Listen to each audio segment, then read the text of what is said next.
Yo, what is up? Welcome back to Hoops and Brews. I know this is our first episode of the new year, so happy New Year's to all y'all. Hope y'all holiday season was incredible. Hope y'all stayed safe on New Year's. All of that. I know we 10 days into the new year. I feel like once you get to about like today, you gotta stop saying Happy New Year. Like Yeah, at this first week. fair, but like at this point, it's like fully completely new year. We have Cam back on the show today. TPJ will be joining us at some point, but we have Cam on the show today. I don't remember the last time we had you on the show. I forget what argument we were having, but how have you been, brother? How is Birmingham, Alabama treating you? And Man, yeah. I'm ready to come back west, fam. Just know that. Just I I'm told ready you, to I I'm told ready you that Birmingham was crazy, bro. I'm ready Moving to to come back Birmingham west. is insane. The most you can do is go to like Atlanta on weekends just to feel something. Well, heading to Memphis this weekend. Go catch the Clippers out in Memphis. So I'm headed Fair, out. fair, fair. But yeah, that's the road trips I've been making to catch teams and games when I can. But yeah, it's wild. I mean, it's been a good experience because I'm learning a lot, bro. I'm learning a lot. So that's been super. But yeah, Birmingham is not Southern California. I Birmingham will is tell not you. California. I will tell I've, you that. I've actually been to Birmingham, Alabama because my grandmother was from Birmingham, Alabama. And Okay. I remember we had a family reunion in like 2001. The only thing I remember about Birmingham, Alabama is there was nothing there. And we went to see, what is it, 16th Street, 13th Street, 15th Street Baptist Church? The 16th Street, yeah, Yeah, 16th. that's the only thing I remember about the whole trip, that there was nothing there. I don't remember seeing a single thing that was interesting. It was like, get me out of here. Yeah, and probably not much has changed. I'll say that. Not much has changed. But again, the reason I'm here is to get this master's degree. Facts. So that's a purpose I'm here. So I'm trying As to long just as I'm trying to just it really truthfully, in all honesty, it feels like COVID, man. It feels like how we were everybody was feels like locked COVID down is in crazy. LA for COVID. Feels like COVID. That's it, dog. It feels like I'm on lockdown. It feels 'Cause like ain't COVID. nothing going on. Can't It really feels like ain't COVID. nothing to do. Can't really do much. So that's what it feels like. It feels like I'm in that type of isolation. But again, just to kind of hit the reset button, get For this sure. master's degree. And I can't wait to get back to the West, bro, for sure. But happy New Year's to you, man. Happy New Year's to all the listeners out there. I'm still doing the same thing. Voice of the Fans is still coming on every week. Got the new website that just is kind of a soft launch. Check us out, voiceofthefans.org. You can just see everything that we've done and been doing and we'll be doing in the future, just kind of how that's laid out. So that's excited about that. Really ready to do a hard launch probably next week, but kind of a soft launch. You guys can check it out, voiceofthefans.org, something for you guys to check out. But yeah, we still Voice of the Fans podcast is still kicking every Wednesday. Thank you guys for having me. You can check it out YouTube, Voice of the Fans on YouTube, or Voice of the Fans on HMB Media TV. So yeah, thank you guys for having me. Thanks for the invite today. Of course, of course, of course. I guess starting off, since you were the one that said you are going to Memphis to check out the Clippers Grizzlies game later on in the month, there was a Not report that came not out. What what I was it? thought it was gonna be. What I was don't it? Two yeah, days ago? Actually, it happened right as I was walking in the arena. I was mhm. I was picking up my pass. It was with Clippers Suns. I was picking up my pass, and they was like, "Yeah, Ja out for the year." I'm like, "Huh? Ja out for the who? Right, Ja right, out for the what?" right, right. And it came across and I picked up my phone, and Shams had just tweeted. Shams had literally just tweeted as I'm looking at the man that Ja Morant was out for the year. So Ja Morant being out for the season, obviously the Grizzlies where they stand now. I don't know what their exact record is, but it ain't great. Obviously, like they are not one of the better teams in the Western Conference. Obviously, they were missing more than just Ja this season. They were missing obviously Steven Adams. Brandon Clark is still recovering from his surgery. D Rose has been out. Marcus Smart has been out. Basically, they've had guys in and out of the lineup the entire season. But I guess, like, what do you think about Ja being out for the season? And where do you think Memphis goes from here? I have a take on it, but I'll let you go first. Well, Memphis is what are they? 14 and 23, third from last. I mean, they're ahead of Portland, obviously, and ahead of the Spurs in the Western Conference, obviously. Um, interesting enough, I didn't expect them to be that bad without Ja. considering didn't think they had a winning record last year when they missed Ja for the amount of games that they missed him. I didn't expect them to be that bad without him. However, they just got off to a pretty abysmal start. The guys haven't stepped up. The as you mentioned, there are a lot of players out, but they haven't meshed quite like some of the players, or maybe I anticipated them meshing. So with them being out, I think this is kind of it might be an advantage for Memphis because they're gonna put a lot of stress and strain on themselves just to make it into the playoffs. I mean, that's where everybody thinks they're a playoff team, right? Where they're number 2 in the West last year. So yeah. they're gonna put a lot of stress and strain on themselves to make the playoffs this season with Ja. So now with Ja being out, if you remember, if you can think back to the San Antonio Spurs when David Robinson broke his foot, I think it was. Yep. Um, they Broke essentially his foot. right, right. That's what I'm saying. Broke his foot. They essentially tanked in order to get Tim Duncan. Now I don't think there's a Tim Duncan coming up in this draft here, but this puts them in a good position if they draft appropriately to get a better piece. Maybe they can get that 4-man that they need who could scoring for who can score and get rebounds. Pascal Siakam type guy they can put next to Jaren Jackson, and they'll be better next year for the worse for the wears since they have to deal with this tough year with Ja missing 25 games now and missing the rest of the season. So this might kind of help them out in that sense. What do you think? That actually was my standpoint. I thought that it was actually a blessing and a blessing for them. Obviously, we want to see Ja Morant play basketball. He's one of the most exciting people that we have in the league. But as I look at the Memphis Grizzlies cap situation, like the Memphis Grizzlies are in that situation where this was cute a couple years ago, and then now people starting to get paid. And Right. you're in Memphis, playing in Memphis and playing in Golden State or playing in LA or playing in, some of these bigger markets, bro, the Memphis Grizzlies owners, I don't know how much money they trying to spend, but I don't think they got the same money like Joe Lacob and them, like Steve Ballmer and them, like the Lakers people, like Dolan and them. I don't think they got that same kind of money. I don't know, but I don't think they got the same kind of money. You play in Memphis, Tennessee. What you make in Memphis, Tennessee is not like what you gonna make with like Golden State. So what I'm saying is like now you got Desmond Bain getting $200 million. If I'm not mistaken, Jaren Jackson is getting how much is Jaren getting? Well, with Jaren has 75 left. Ja Morant getting $200 million. Marcus Smart is on the books for $60 million. Basically, what I'm saying is this team is very expensive and they're going to be cap strapped. So it's going to be very hard for them to sign people that they need to take that next step. And I'm with you. I think That's that that rookie draft, their draft is critical. That's yeah, exactly why that draft is critical. But to your point, they are the only thing in town outside of Memphis college basketball. They are the only thing in town. they gotta look at the economics of just like the city in general. Like it's Memphis, bro. The NBA, come on, the NBA. I mean, they make like money because they in the NBA. yes, I get it, but just what I'm saying is I don't know if they can afford to go as far in the luxury tax. Also, we got to remember the new apron. Like when when you start to hit that second apron, it really cap strap you. So in my personal opinion, they should do everything in their power to fucking lose like they have never lost before. Fucking lose. And they've saved some money because Ja didn't get the max because he missed he missed that all-pro trigger last season. Yeah. He's obviously gonna miss it this season. So they've actually saved some money. And then I also think that there are things to that you can point at and like look at and be proud of. Desmond Bain's growth.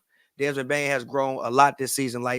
Desmond Bain, to me, I think has become a legitimate second option for this basketball team. Now I remember looking and I remember thinking 2 years ago, like, oh man, these guys still need a second option. Really, I think the only thing that they really need is like a 3-and-D wing, like that OG and a Nobley type guy. And there's guys in the draft, maybe like Ron Holland.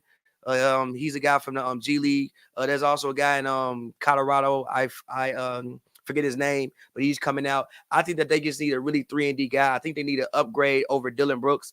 Like I thought Dylan Brooks was what they needed, but I think they needed something better than him.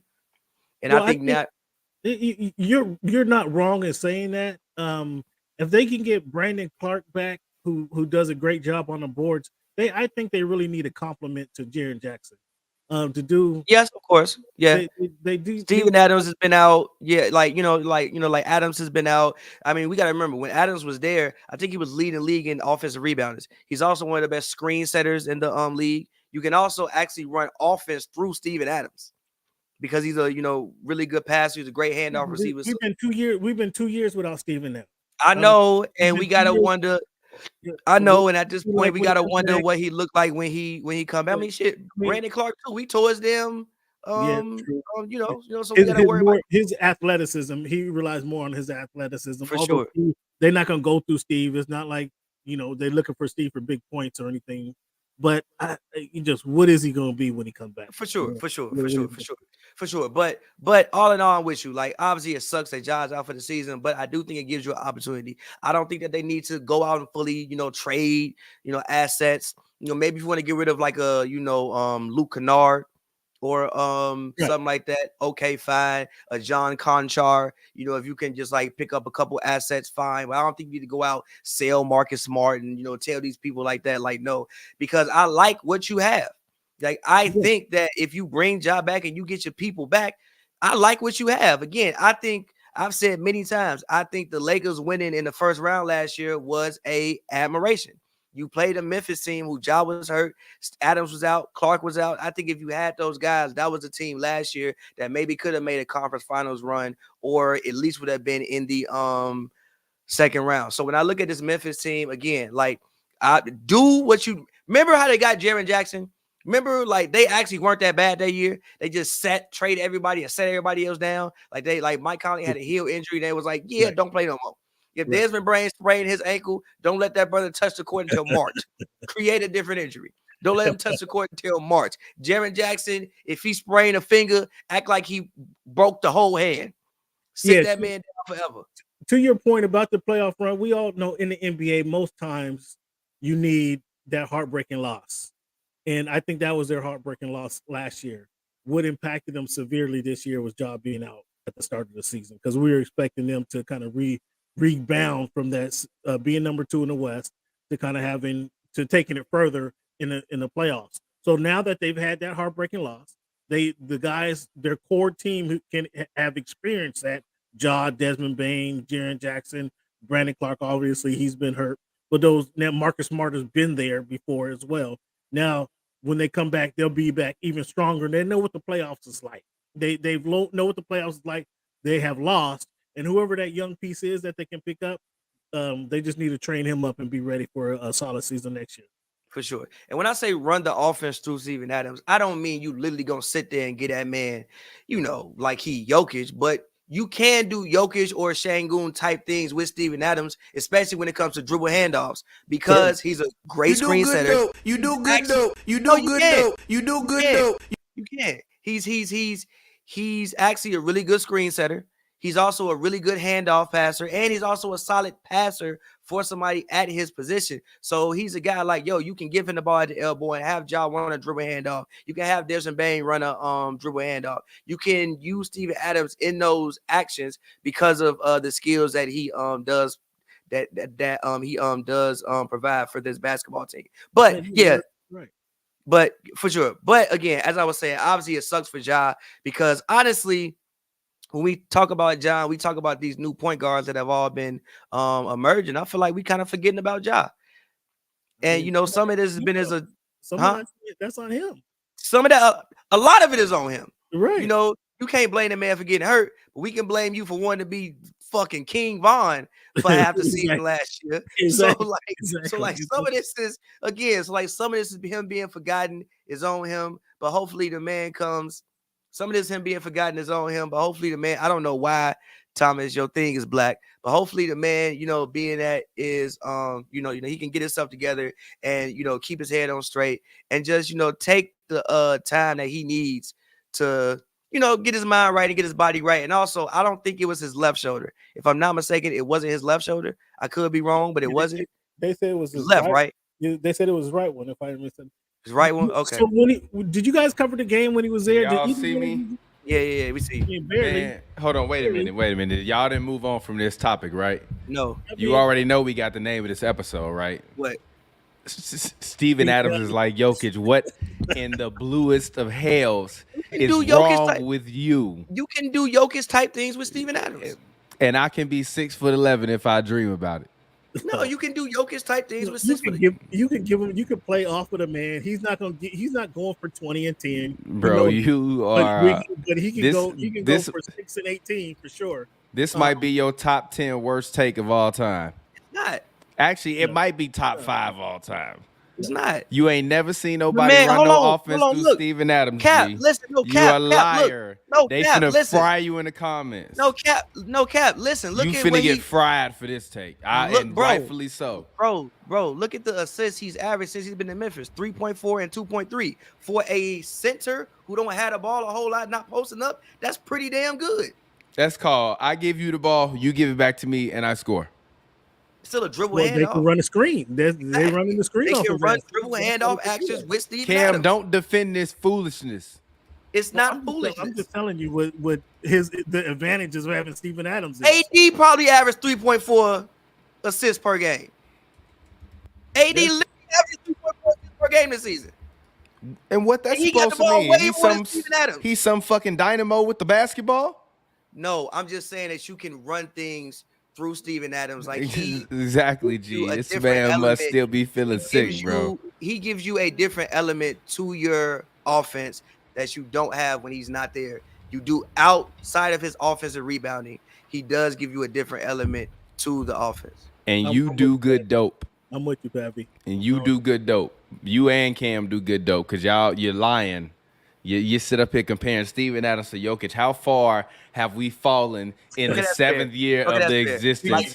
Like Bam. A guy you can run dribble handoffs through and things like that. More so like Bam than Şengün and Jokic. Yes, fair. Yeah, he's not giving you the points, but you can play off the man. That's literally the name of the episode. Steven Adams is like Bam and Jokic. You all are tripping, bro.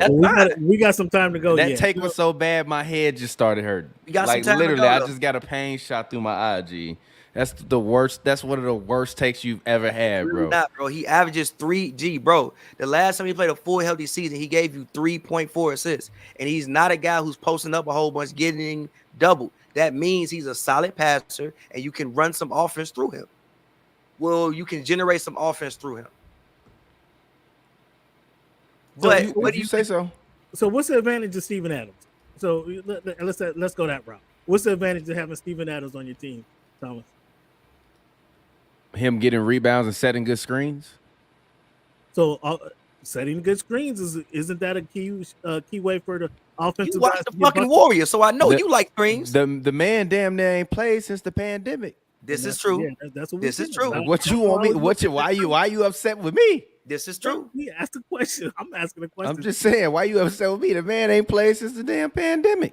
Yeah, that's right. You right. By the way, for all the listeners, I'm working on my weekly trade Klay Thompson. Oh boy, to be in that trade. No, I mean, there's a lot of trades out there being rumored around every week. I don't know where you guys want to start, but hold on, wait a minute. Just trying to make trades every week to get somebody. Real quick. Well, you about to do a Klay Thompson trade right now, TB? No. I'm just telling the fans it's coming up. I'm working on it right now in the background. Moving on. Unless you have thoughts about Ja. Nope, I have no thoughts about Ja. Prayers for him, and I hope he comes back. Torn labrums are nothing to play with. Did either one of you guys cover the game when they were just in LA? I was there. Did you get a chance to ask him what? Obviously, things have changed since the last time he played, but like, yo, why are you not good no more? That's what you want somebody to ask him. No, he came back balling. What he learned, my big thing is what I wanted to know is what did you pick up? You talking about Ja or Klay? Ja. Oh, I thought you was talking about Klay. My bad, Ja. Oh. Yeah. What did he learn from being out? And from being out those 25 games, what did he pick up on that could help his team? Obviously, again, things have changed. That point's kind of mute now, but just what was the conversation around Ja when you guys did you get a chance to interview? Nah, I was in the Clippers. I think Harden actually spoke that day, and Harden ain't talked damn near the entire season at the podium. So like Really? I was Usually they just send up Kawhi. Usually they just end up tying Kawhi. Oh, And everybody Kawhi. else is kind of like whatever. Big dollar Kawhi, and now Kawhi Big just dollar, signed.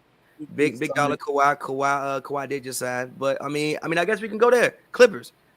Are the Clippers actually the best team in the league? Now, in the league, the best team in the league. Now, over there, I don't know what exactly they are over their last couple of games, but they've been winning like hell. They are 23-13 right now. If I look at their offensive and defensive rating, and if they're like 15-3 their last 18 games. There you go. And if I look at the offensive and defensive rating on the season, they have the 7th rated offense and the 10th rated defense. And they are 5th in net rating. They are beating teams basically by 6 points a night. They are 25th in pace, which is whatever, but they are 8th in they are 9th in points per game, and they are 8th in opponents' points per game. So fellas, since we met. What have I been preaching the Clippers have needed since we met? They need a point guard. Yeah. And now that James Harden, I wasn't a big proponent of getting James Harden. I was not a big proponent. I will admit that. However, he has given them exactly what they've been needing over these last 5 years and what I've been telling you guys. They need somebody, a table setter, somebody to get help Kawhi and Paul George get easy shots. He's been doing exactly that, and look what we see what's going on. Nah, I mean, listen, I never disagree with you. My thing with them having a point guard was like, what point guard were they going to get that was going to actually be able to have the ball?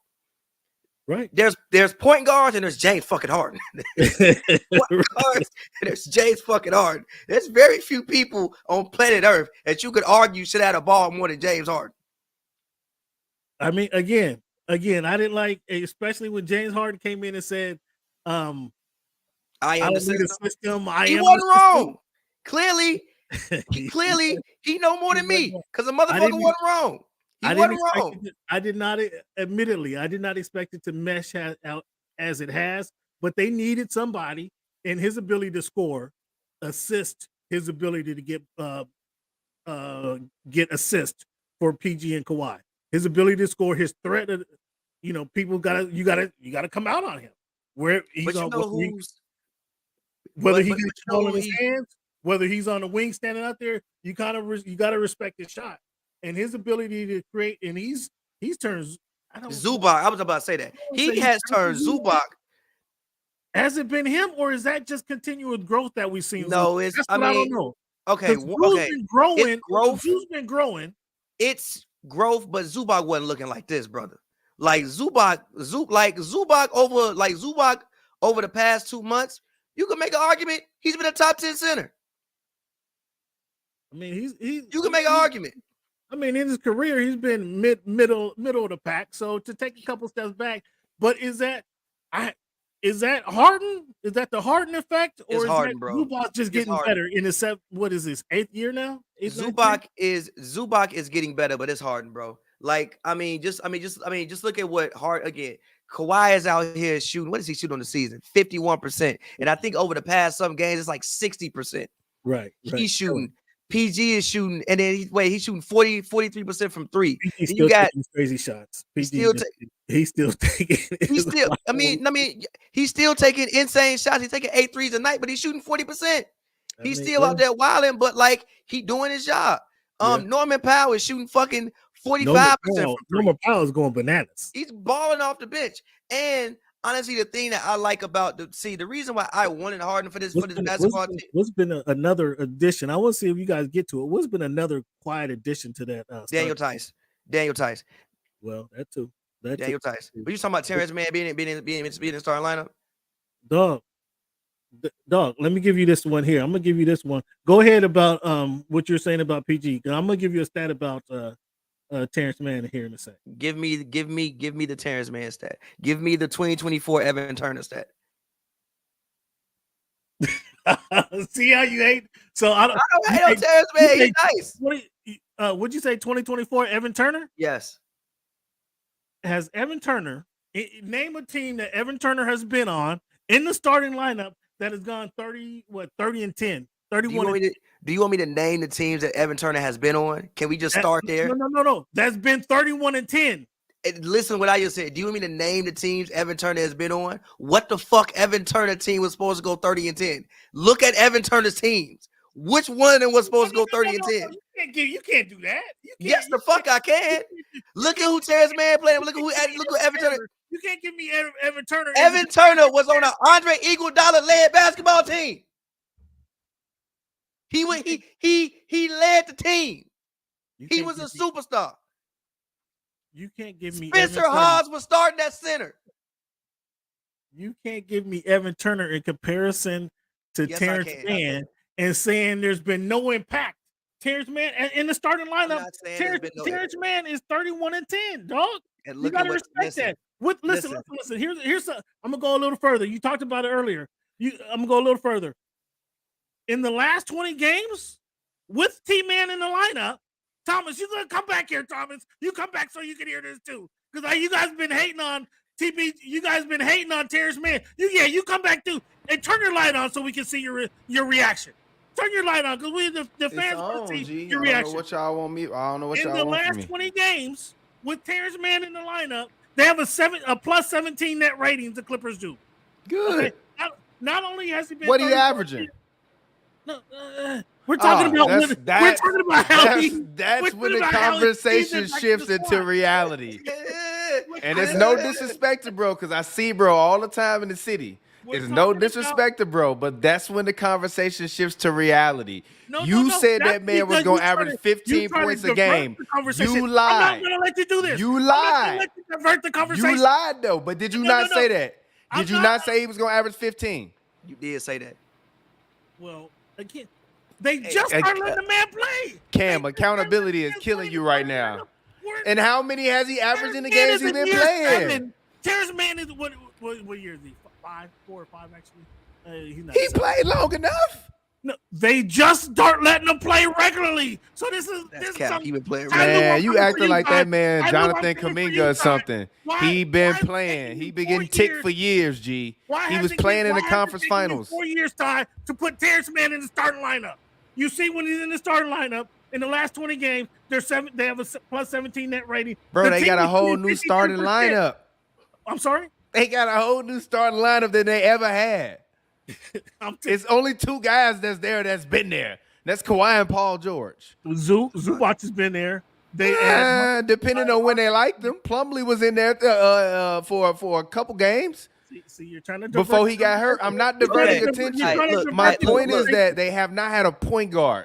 So even if you put Terrence Mann in a game and there ain't no point guard out there, he not gonna be successful. If you throw hard in the ball, he gonna be able to shoot and make it. If no disrespect to Pat Bev, and shout out to him and his percentages, I like his podcast. But if I'm just like off dribble penetration, throwing the ball to Pat Bev open for threes, they gonna leave Pat Bev open. You not leaving James Harden open. Who you? Terrence Mann is still getting the easiest buckets he's ever had in his life right now, and he's doing well. Congratulations, that's what you're supposed to be doing.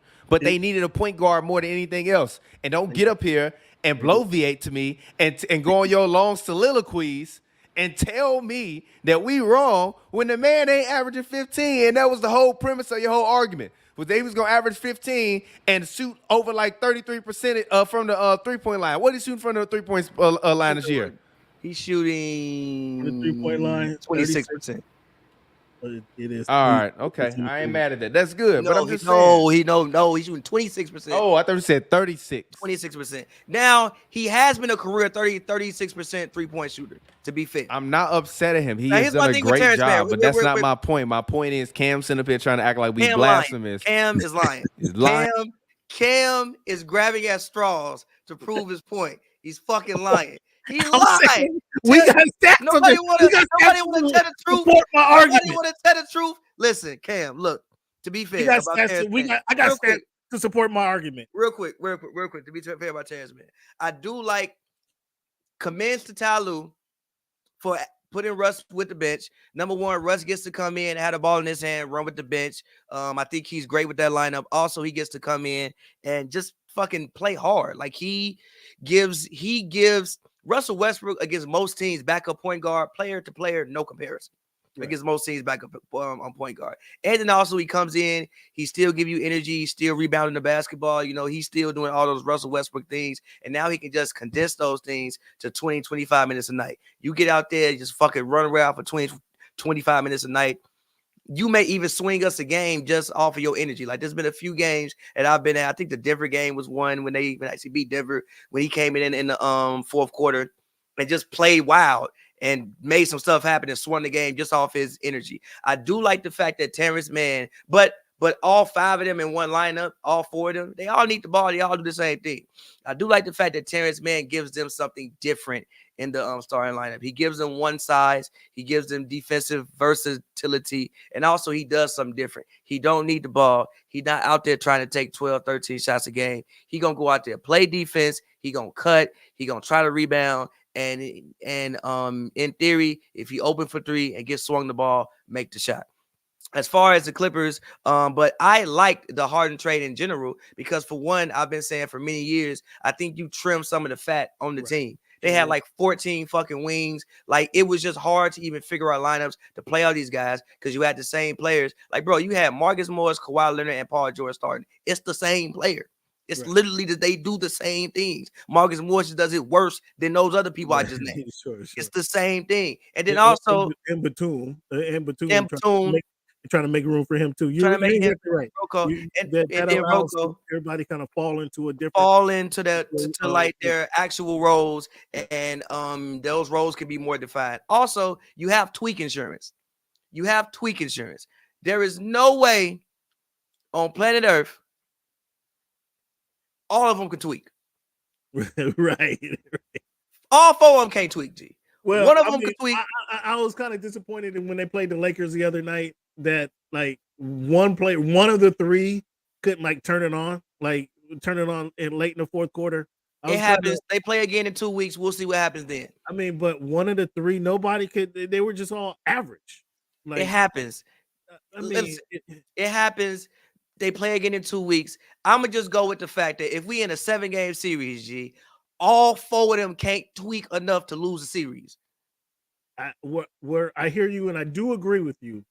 Just on Sunday, was it Sunday? Sunday, it showed that like I don't know what it was. Neither one of them could step up or did step up. However you want to twist it, they didn't step up, and all they needed was one guy because they were just playing average. All they just needed one guy to show some excitement, play above average, and they would have been cool.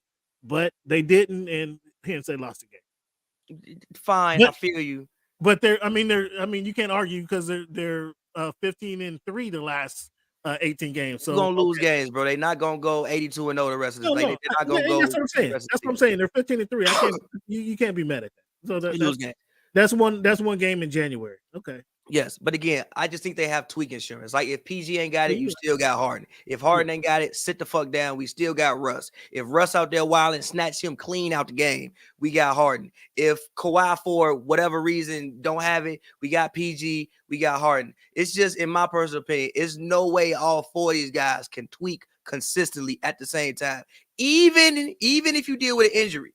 As long as it isn't, Kawhi, whatever like injury you deal with, as long as there's nothing serious where they just literally cannot play the rest of the time they're there, or even if it is, you still think you have enough to go out there and make something happen. Like, let's say Kawhi ain't there. We still got James Harden. James Harden led the league in scoring. James Harden averaged 36 points before. You trying to tell me James Harden for a game can't go back into Houston James Harden mode? Yeah, he can dig into it for a game or two, sure. We don't see Paul George shooting less. Paul PG putting that bitch up. PG is gonna put that bitch up fearlessly. PG will find a way to put that bitch up. He needs to do that. But when they come, so they got Plumlee coming back.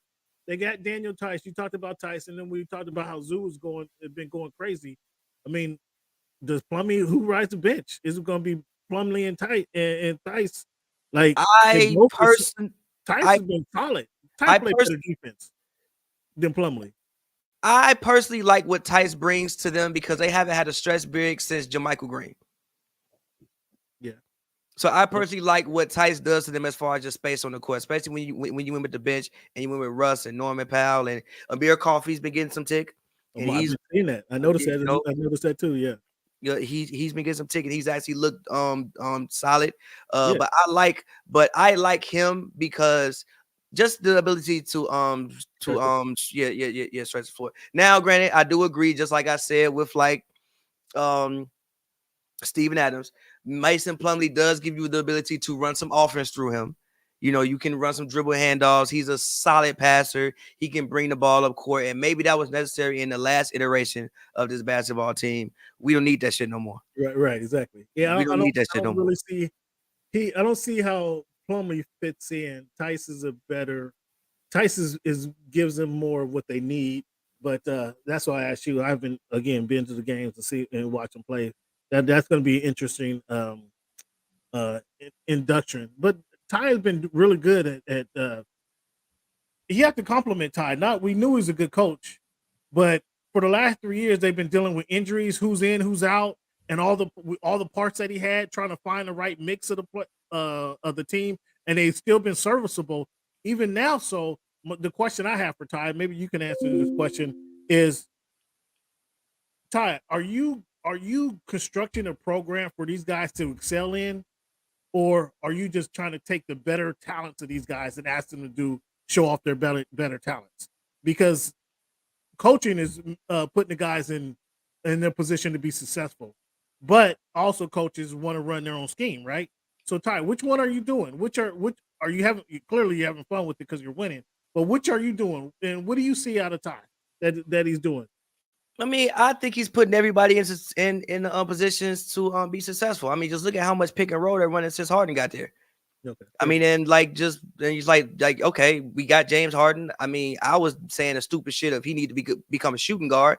He know more than me. No, he don't. If you got James Harden, give James Harden the ball and let's see what happens. And then he's also like still like making the way for Kawhi, but you also see them like actually running offense. Like there was a play where it's like they do like a dribble handoff and like a screen, and both of them get the ball. They all involved. It's not too much ISO. Like before they were running a whole bunch of isolation.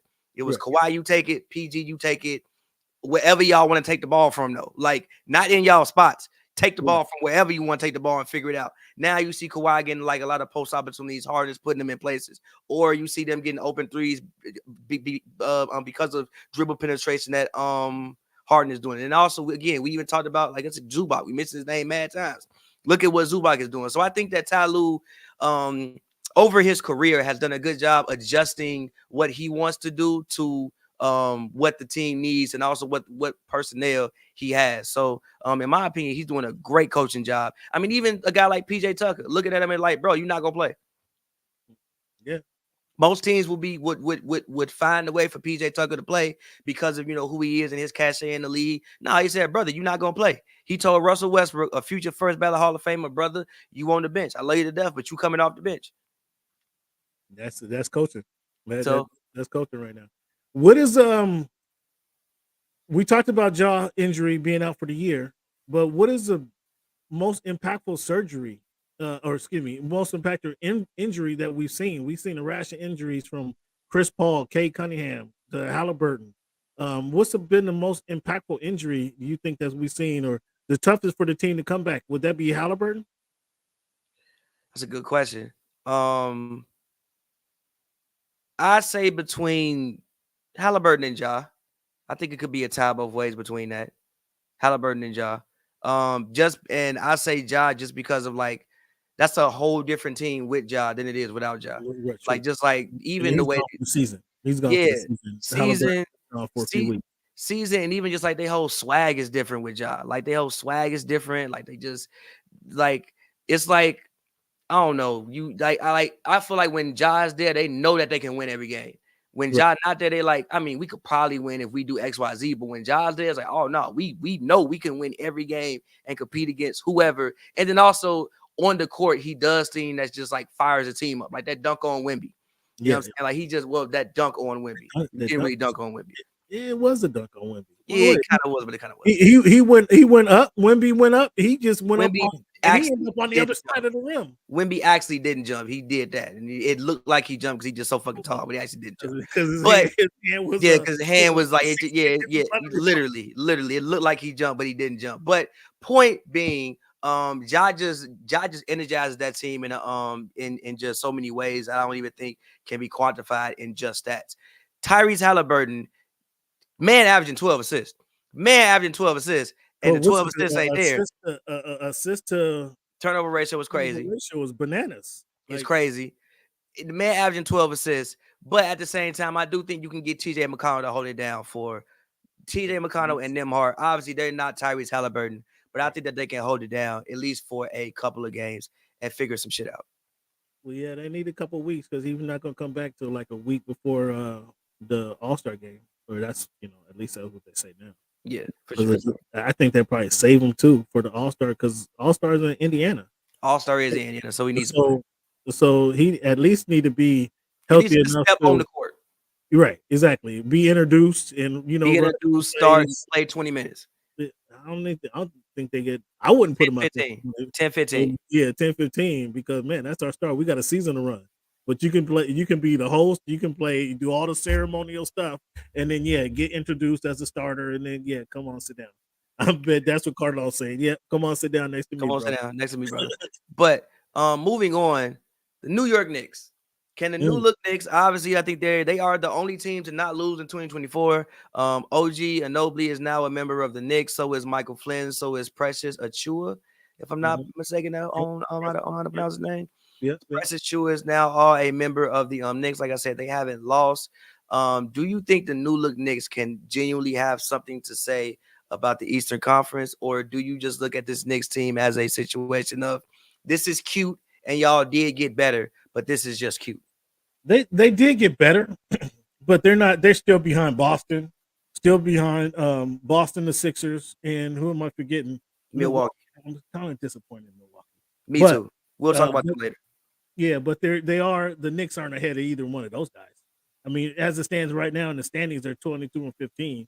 I think they're in the right place. They're ahead of Miami. They're gonna stay ahead of Indiana, ahead of Cleveland. They're in the right position. I mean, do we see Orlando? You guys can tell me. Orlando kind of fell out of that top 6? They've been hurt so much this season, but they're hurt every damn year. Yeah, I mean, they were in the top 4 until just this last week, or in the top 5 until just this last week. So, but yeah, they're properly positioned. They got better, yes, but they're not better than the Sixers, Milwaukee, or the Celtics. If Mitchell Robinson gone for the year is up there too. If Mitchell Robinson wasn't gone for the year, and they had literally more than they did get Precious, but Precious isn't the body that Mitchell Robinson is. Yeah. He isn't the rim protector that Mitchell Robinson is. But if Mitchell Robinson wasn't there, dare I say they could make an Eastern Conference Finals run. Ooh. I mean, they were second round. They were second round, so that was just another round. I mean, just when I look at the East, yes, the Bucks have beaten them 4 times, but that was before they had OG. Also, the Bucks, they don't strike fear into me because they don't guard good enough this season. They just don't strike fear into me. I hate that for Dame, because it's going to be all on him when they get exited in the first round. It's going to be all on him. We will talk about that more. Save that. Yeah. But so the Bucks don't super scare me, and the Sixers, I love everything that Embiid does, but he don't never do this shit in spring. Springtime come and he forget how to hoop. You gotta wait and see. I mean, he's getting older. He's more mature. He's trying to actually. I was impressed when he said, the greats have 2 MVPs. I only got 1.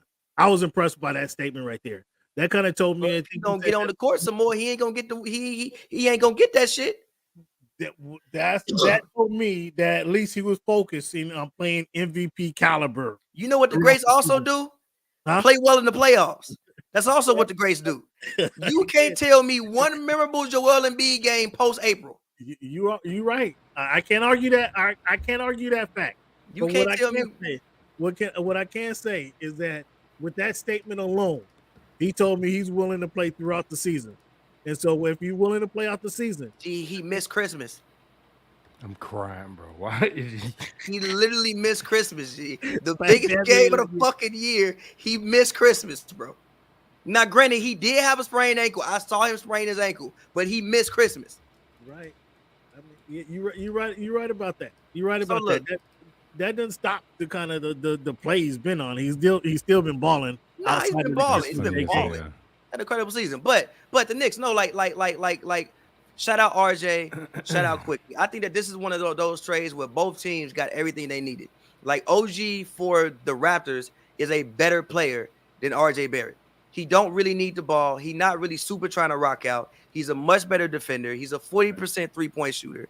And he gives Brunson more space and he gives Randall more space to play like Mike Allstott. If he want to be a fullback, he needs space to be a fullback. OG Anunoby gives him space to do that. Nah, really. He gives him space to do that. Like OG is the perfect fit for this team. I mean, I think he's like plus 199 or something like that. No, he's or a like great plus pick. 119 in these past 5 games. Like OG gives the Knicks exactly what they need. And granted, they may not have a quote unquote superstar, but I think that I think they have players who are superstars in their role. I think if there was ever a such thing as a superstar role player, I think OG is just that, especially inserted on this team in this role with the people that they have. And again, outside of Boston, when I just like look around the East, I'm not too these people. My bad. When I look around the East, I'm not too convinced. Again, in theory, yes, I think that they would handily be, depending on what you think about Miami, because Miami is always going to have something to say as long as they always play hard. I had they them, always going to have something to say. I had them in the playoffs this year, and here they are, number 5. They always gonna have something to say. They always gonna, get people to play out their mind. Just got paid too, so yeah, exactly. So like they always gonna have something to say.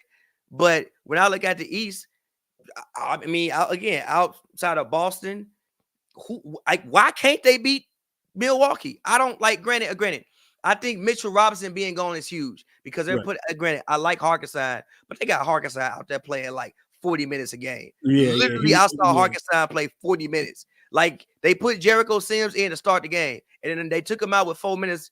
After 4 minutes in the first, this is when they played the Clippers, and Harkison literally played the entire game. Now, granted, this was before they got Precious.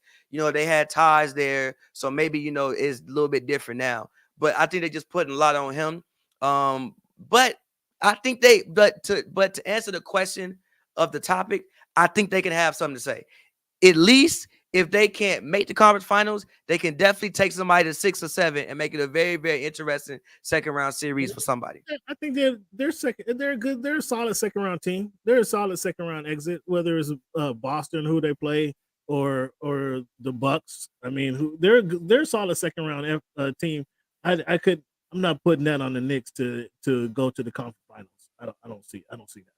That's fair. But moving along, you did mention them, the Milwaukee Bucks. Are you worried about the Milwaukee Bucks? And if you are worried, what worries you? And is there a game where you was like, yeah, this shit not all right? I'll tell you the game for me. And we can, I know Giannis, I know Thomas want to talk about it, but that tell us the game. But that Bucks and Spurs game. Yeah. I was watching that shit and I'm like, beat them, yeah. No, they didn't win, but they had to play entirely too hard to win that damn game.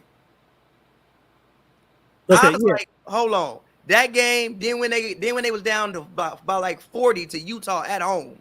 I was like, hold on. Then they got smoked by the Rockets. I was like, whoa, hold on. But hey, whoa. Settle down. I told you those Rockets just at the beginning of the season. I told you those Rockets just on sheer talent alone should be hovering in that play-in tournament. Actually, I didn't disagree with you. Well, I mean, you went down the whole list. You went down the whole Western Conference, and we end up having them not even making the play-in tournament. But those Rockets are just on sheer talent alone. Like that's a solid squad.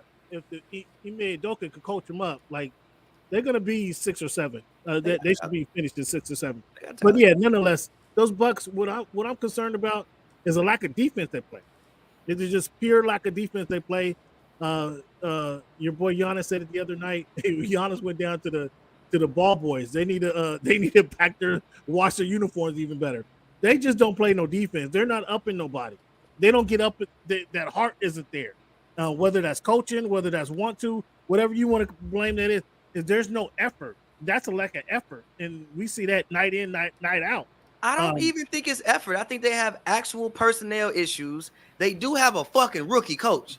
Like, they also have a coach who ain't been a head coach before. Like, you fired Bud, which is like, whatever. The coach has been on the staff. The coach has been on the staff. It's the difference between being on the staff and being the guy. When everybody looking at you to make the decision, as opposed to you and a group of people looking at somebody else and you just there. So like they want the problem. That might be the problem. Is he was their friend last season? Now he's their coach, and they're like, yeah, dude, whatever. That might be part of the problem. He's a rookie coach, and also I just think the person, like, look at their backcourt. You have Malik Beasley and Dame Lillard in your backcourt.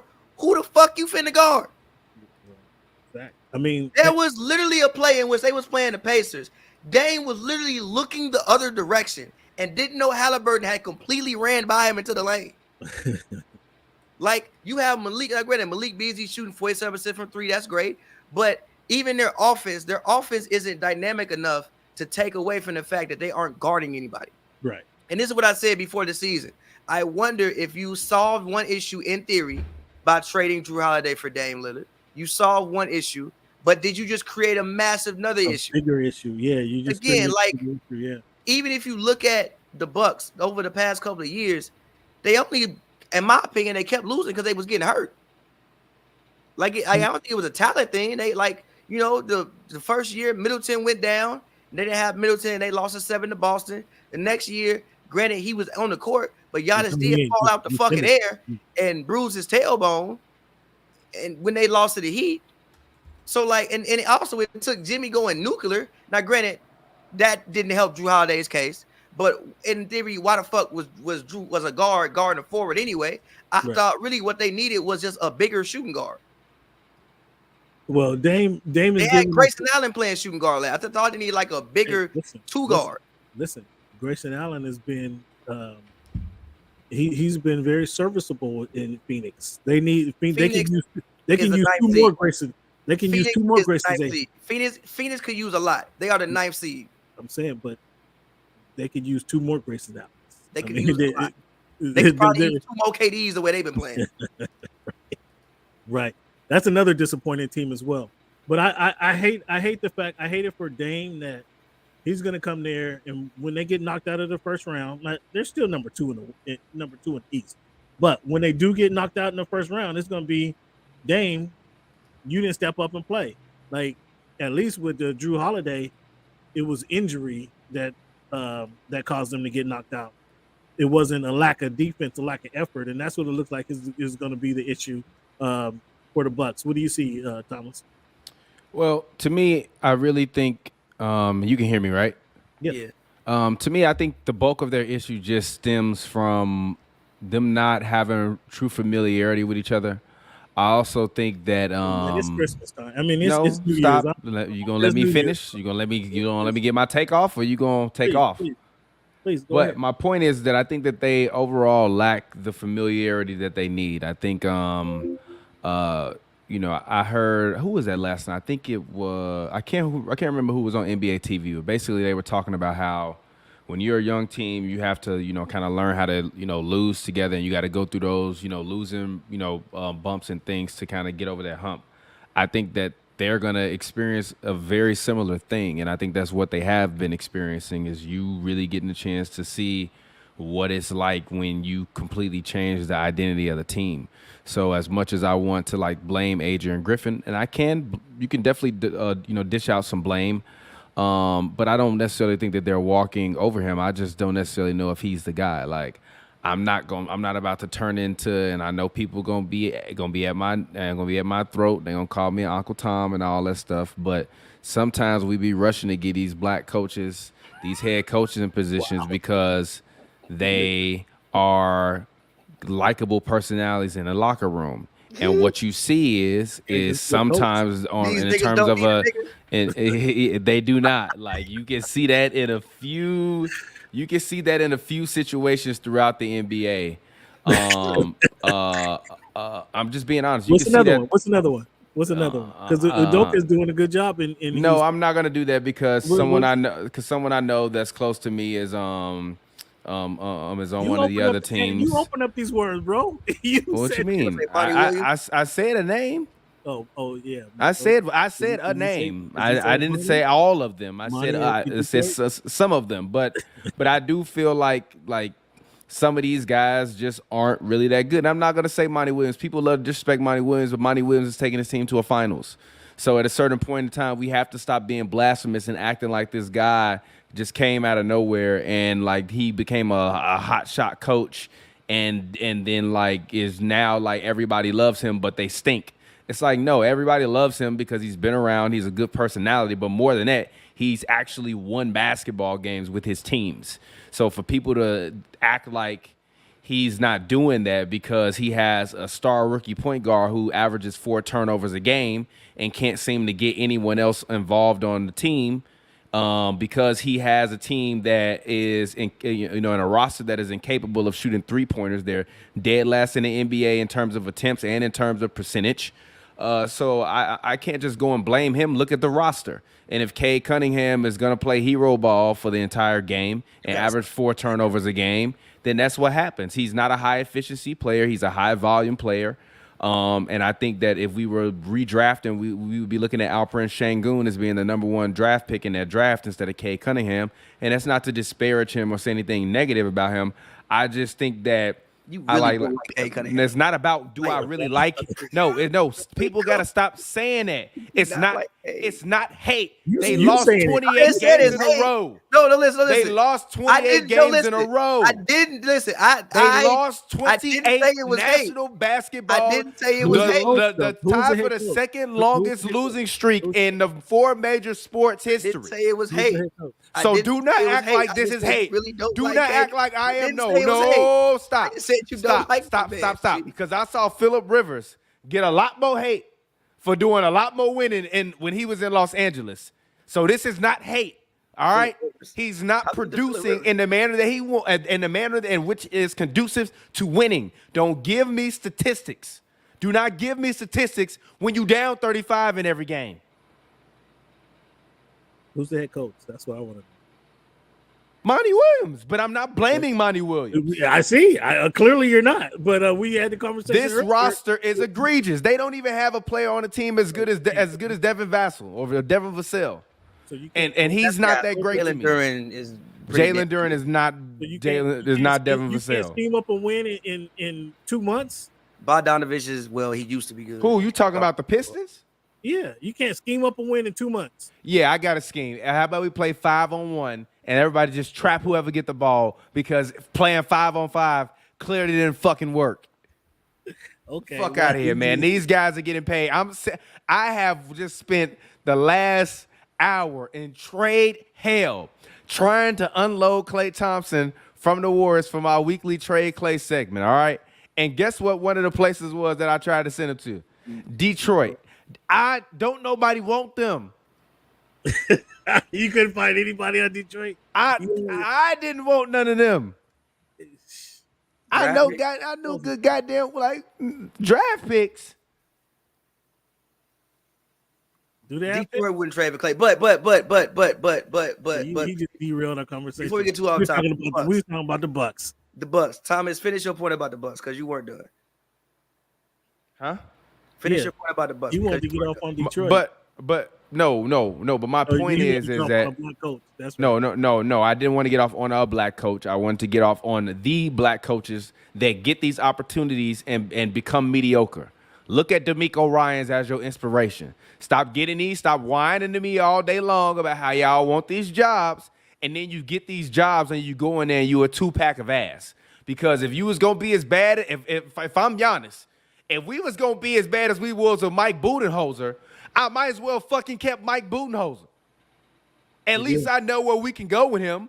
At least we won a ring with him. He can scheme up a couple wins. I'm tired of hearing that these guys are player coaches and they coming in and they get out prepared. At the bare minimum, you should be able to be overly prepared and your offensive and defensive execution should be at the utmost. And you should not just be standing on the sidelines with your hands in your pocket the whole game and got the fan base on the internet making fun of you every game and telling the fans like, well, it's okay we lose, and like sometimes people get hurt. Like, what the fuck is that? But this is personal. But no, it's not personal because stop. It's not personal because you see these guys that have been around in the league for a long time where you know it's over, and we all know it's over, and it's about 4 or 5 of them. Shout out to Doc Rivers. I love Doc Rivers, but it was time. The game had passed him by. I'm starting to look at Steve Kerr. They figured you out. Well, is that Steve Kerr? No, stop. They figured you out. You were 5 steps ahead for a half a decade. Now you're a pace and a half behind. They figured you out, brother. You wasn't really 5 steps ahead. You just had some of the greatest players. No, I disagree with that. I disagree with that. I disagree with that. They was. I feel like they were 5 steps ahead for the first year. I disagree with that. I disagree with that. For the first 5 years. No, I disagree with that. I disagree with that because even for you to get Kevin Durant, you see Kevin Durant ain't did that shit since he left. That's not true. Come on, man. What? I say he ain't played good. About? Well, I mean, what is he? Where he been? Where he been? What finals he been since he left the Warriors? Name him. No. Name him. I ain't even got my headphones on. Name him because your mouth can't move because he ain't been in no finals. And don't tell me the Western Conference Finals. They just started the trophies last year. Bro, he played with a peak Steph Curry, a Klay Thompson who you were not looking to trade. Klay Thompson in 2017. You a motherfucking lie. How many Pavy? When KD left, when KD left, dead ass. What have I been saying since KD left about the Warriors? No, I'm saying no. Stop, Cam. When he was there, stop, Cam. When KD left, what did I say about the Warriors? Well, actually, and what did I say about Steph Curry? The first thing I said was cap. The first thing you said was D'Lo and Steph was going with 55 games. That's the first thing you said. Then when you saw that shit on the court, that's not true. That's not true. Yes, it is. We can that go is back. No. Yes, it is. Stop. Yes, it is. No, you stop. KD didn't get traded. What? KD didn't get traded. No, listen. The first thing you said. No, that's not what I said. Actually, he when did get Kevin traded. Durant he did get traded. It was okay. Hold on, wait. Okay, no. I remember the episode. No. I swear to God, I put the season preview. But that's my whole point. Did I say they was gonna win a championship? No, but you said. Did I say the dynasty was back? Yes.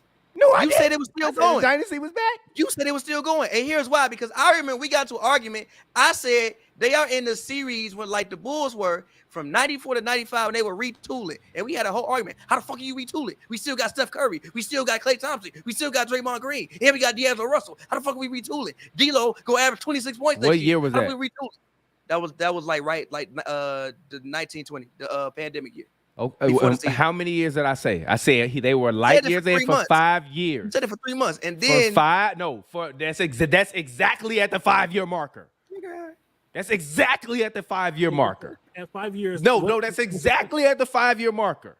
Now we just and once I saw D'Angelo, we're not switching. We're not switching the topic because you asked me to expound upon what I'm saying. So all of this is related to the Bucks because this is about winning basketball organizations. And if you're the Milwaukee Bucks, even as frustrated as I was with Mike Budenholzer, he got us one. So for you to get rid of your guy, like with Frank Vogel with the Lakers, even though he was being mediocre, he still got you one. So don't tell me that these guys that are aging and the game has caught up with them and passed them by should be getting his shots. And don't just tell me that just because these dudes is black head coaches and the players like them, that they're going to come in and be dynamos. Jason Kidd is the only one in the last 5 years that's actually done it and done it successfully. The rest of them have not been good. And Jamal Mosley in Orlando. Ime Udoka? What? He played? He's a player coach. You knew who he was when he was playing. He was a player coach. You knew who he was. You knew who he was. He was playing. He was a guard from Portland. He wasn't nowhere near good as Chauncey Billups, Adrian Griffin, or any of them other guys. Get out of here with that. He wasn't even Jock Vaughn good. Was he a player coach? I don't remember seeing him play in a game. He played for what he was. He played for Portland. He played for Portland. I don't think he played for Portland. G, hold on, G. Hold on.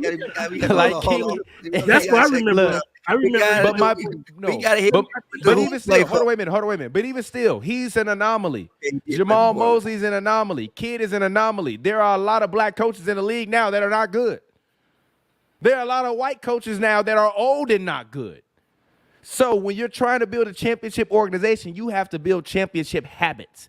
And that's what you see from the Denver Nuggets. Rather than getting frustrated when they didn't make the playoffs that year, they doubled down on their coach and they said, hey, we going to get it right. We just got to get health. We got some young guys that we drafted that could be really, really good. We got to get it healthy, get them on the right page, get some more size and length in the front court, which is when you go and bring in Aaron Gordon and you build upon your prior successes. If you look at a team like the Suns, they have no prior successes to build on. Well, you could say the finals, but they didn't build up on it because they just tore it all down and thought they could throw in Kevin Durant. That was your guy, you look at the Lakers. Monty You look at the Williams Lakers. Wait a minute. You look at the Lakers after the bubble. DeAndre Ayton and couldn't get him back to the finals. Look, I can't teach you effort. Yeah, but Monty Williams, another player coach, by the way, who went up to. Did I say he was exempt? No, I'm just when you talk about. But my point is, he's been to a finals. He's actually proven something. I don't believe you get no consolation prizes for coming in second place, but he at least got to second place. Where the hell are the rest of these guys get to? I think there were some insinuating circumstances while they the faulty Clippers at that one time. You gotta be who in front of you. That's true, but I mean, if teams kind of lay down and if KD foot was 2 inches smaller, the Bucks wouldn't have been in the. I don't want to hear none of that. Don't give me them ifs. We talking facts. Okay. And the facts are there are a lot of these guys that are mediocre, and there are a lot of these older coaches that are over the hill. But I do want to move on. And shout out to the Toronto Raptors coach because I had no idea who the hell that man was. Let's talk about the until Raptors. He spoke his mind. Let's actually talk about the Raptors. What's up? Is he gonna get fired? Is he gonna get fined more? He's finna get 100. That's finna be 100 racks. Listen though, is he gonna get fined more for the rant or for saying that Scotty Barnes plays in the league? I don't know. I actually disagree with everybody saying that that's blasphemous that he said that. I mean, come on, dog. The face of the league, dog. Face of the league is crazy. How many years Scotty Barnes been in the league? 2? 4? This gotta be 3. 4. No, he got drafted in 20. He got drafted in 2021. He been in the league for he's been year 3. No, this is third year. This is third year. He's okay. He's averaging 20.7 points, 8.6 rebounds. 8.6 rebounds, 5.7 assists, 1.4 steals, 1.4 blocks on only 2.4 turnovers. Huh? He's not better than Anthony Edwards. He's not better than Anthony Edwards because Anthony Edwards is a better scorer and he makes more dynamic plays. But if you look, stop. If you looking at what do you mean? Anthony Edwards ain't averaging 1.4 and 1.4. Again, you can throw as many numbers as you want. He's a versatile player. I'm not dissing Scotty Barnes, but he's not going to be the face of the league. You don't know that. I don't think he'll be the face of the league. But you don't know that. But you don't know that. This kid is just in his third year. But can we talk about Anthony Edwards in his fourth year? Okay, we know he's going to be the face of the league. But can we speak about the Toronto Raptors rebuild? Obviously, whoa. No. Because talk about this rebuild. Scotty Barnes averaged more. He averaged more steals, blocks, rebounds, and assists. What are we talking about? Are you taking Scotty Barnes over Anthony Edwards tomorrow in the draft? No, stop. Exactly. He's shooting. Exactly. No, wait. Stop. And he's shooting better from the field. And he's shooting 0.1% less from 3. Are you taking Scotty Barnes? I'm gonna just say this. I'm not as convinced on Anthony Edwards. Okay, exactly. So with that being said, Scotty Barnes is Andre Iguodala on steroids to me. I'm not mad at that take. That's a good take. I'm not as convinced. You telling me Anthony Edwards' ceiling is being Tracy McGrady? Give me Andre Iguodala on steroids. I'm not mad He at has that a long. thing. He has several leaps to take before he becomes Eagle. How can you? Andre He Iguodala, averaging period. 20. He's averaging 28, Yo. 6, and 1.4 steals, 1.4 blocks, shooting 48% from the I don't field, think and Iguodala's 38% from three. effectiveness What are was we more- talking was about right more- now? Are you serious? Hold on. Are Here's you my thing about serious? Here's the thing about Fuck out of here with that. Anthony Edwards is a highlight machine. I don't think he's the best offensive player on his team. I do think that he's a highlight machine. And I think that he is on what you look at. What you look like that for? Don't he play with fucking Cat? Keep going. I think he's a highlight machine. I think he's a great personality. He's a damn good young player, but I also think he plays in a position that produces a lot of highlights. But Anthony Edwards is not the reason why is not the sole reason why the Timberwolves are winning basketball. Oh, come on, you're not gonna put it on Rudy Gobert. You're not gonna say the fucking defensive player of the year. They got the best defense in the goddamn league. Yes. The other guy. He is not the defensive player of the year. Yes, he He is. is not. No, he is not. Victor Wembanyama is the Wimby ain't defensive winning player no of the fucking year. defensive player of the year. Shut the fuck up. Yes, You he went out is. with defensive player of He's the year. only playing 25 minutes a game, not and winning he's no fucking averaging more defensive player of blocks the than year. Rudy in the game, and he's averaging just as many rebounds. You do good though. He's not winning defensive player of the year, bro. He's not winning defensive player. Yes, he is. Defensive player of the year. No. Defensive player of the year. He's not winning defensive player of the year. He's only averaging 1.5 less rebounds a game, more blocks a game, and he's won 3 averaging more games, steals a bro. game. They It won 3 doesn't games. matter. It doesn't matter. He's still out there playing He's not winning defense. defensive player of the year, bro. He's still out there playing defense. He's not winning defensive player of the year. Derek White is gonna get more defensive player of the year votes than Wimby. You do good dope. He gonna get more defensive player. Derek White ain't averaging 3.8. I'm sorry, 4.1 stocks a game. No. But the Raptors rebuild. Did First and Scotty foremost, Barnes and TP. Anthony Edwards playing the same Team USA. Did they both play on Team USA last year? Is Scotty Barnes from America? I don't think. Okay, yeah, he's from America. Yeah. Did he play? And they got their ass They did cooked. get their ass dusted. And That's they a got bad thing to fucking use. cooked. They got their ass dusted. You want? And So that's I not give him 'cause a of prize talent. for coming Did up you for see- bronze. And also, He fucking do. Cam, If Scotty Barnes Cam. on the team, they might have been able to get a rebound And because Cam. Jaren Jackson sure as shit wasn't getting and them. Cam, that's not because of talent. That fucking team had Josh Hart and Austin Reeves on that shit. I And swear the to God, backcourt, Scotty yeah. Barnes could have been on that damn team. Hey, Joel told me He Austin should Reeves is be, gonna yeah. average 16 a game this year. Lied. No, he said he's gonna be an No, all-star. All-star. He said he's gonna be an all-star. He's gonna be in the All-Star game in Indianapolis in February. But the Raptors, I love the deal for the Raptors because I think RJ1 needed space to rock out. He couldn't really rock out in New York because he wanted to dribble, but then Jalen wanted to dribble, and then Randall wanted to dribble. Yeah. There's too much going on. I love the Emmanuel quickly pickup because obviously the Knicks weren't gonna pay him, and he needs space to rock out. Like he wants to start, but you're not better than Jalen Brunson, as it turns out right now. Now maybe in the future, if we now granted, I think Emmanuel quickly is more so along the lines of Jamal Crawford, but he think he Tyrese Maxey. So let's see if he Tyrese Maxey. What? I think he's more Tyrese Maxey. I like that. I think he's more in the Lou Will, Jamal Crawford thing, but he think he Tyrese Maxey. So we will see. And you know, I think if you start your young core with Quickly, Barnes, RJ, who's also from Canada and has been playing and actually been balling since he's been in Toronto. Right. Yeah, that worked out for both teams. That worked out for both teams. Now they got to get Siakam out of here for something and get a deal for Siakam. What do you see Siakam? What do you? They're late. Golden State is late on Siakam for Draymond Green. Like they should have did that last year. They had an opportunity at the beginning of the season. Why the fuck? If I'm the Toronto Raptors, am I trading for Draymond Green so we could punch RJ? Yeah, he can start slapping everybody in the damn locker room. I mean, I'm not. No, Draymond Green is stuck with Draymond Green. Nobody's dealing with that besides them. He is stuck. Yeah. Draymond has probably the lowest trade value in the NBA.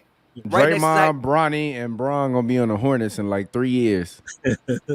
Or no, they might be in Vegas on that Vegas team. Man, what? That's not the way we want to sell tickets, brother. I'm just saying that. How you gonna own a team and play on it? Well, it'd be Rich Paul. He sold the stake, but yeah, it'd be Rich Paul team until LeBron ready to give it up. Speaking of trade Siakam, let's do it. I got the Clay. I got the trade Clay segment. Y'all want to see this wild trade? Wait. You can't do Siakam for Clay. Backstory. No, because TP has been doing a trade. This involves the Raptors. TPJ has been doing a trade Clay Thompson segment for at least the past 4 weeks. He's been trying to trade Clay Thompson all over the NBA. Well, who wants Clay? Who wants Clay? No, this is an insane trade. I'm not reading all this. Let's see. What the fuck is wrong with you? So I got a 5-team trade right now. Oh, damn, I didn't include Siakam. But still, this affects this trade market. Do you know how long it took for me to put this trade together, brother? Let me close this screen. What's wrong with you, bro? No, stop. What's wrong with you, bro? It took me so long to put this trade together, but let's trade Clay. With this, all of these teams get completely rebuilt from the ground up, and everybody wins. Everybody wins. You got the Hawks in there. Do you got DeJounte Murray in there? Yeah, I got DeJounte Murray in there. I got DeJounte Murray and Wiggins going to the Spurs. Clay, Doug McDermott, Patrick Williams, and Moses Moody going to the Jazz. I don't like the Bulls. What you mean? Clint Capella and DeAndre Hunter? That's I don't great. want the cap. If I'm a trade, Zach, I don't want the cap.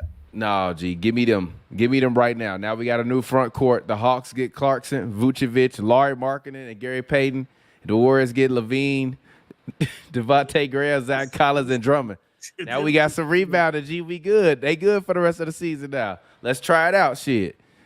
You got Zach LaVine, Draymond, Clay gone. Okay, listen. You can give Kuminga his minutes. You get rebounding with Drummond and size with Collins. Devontae Graham, another guy that can come in and get buckets, even though you got Brandon Podzinski on the bench.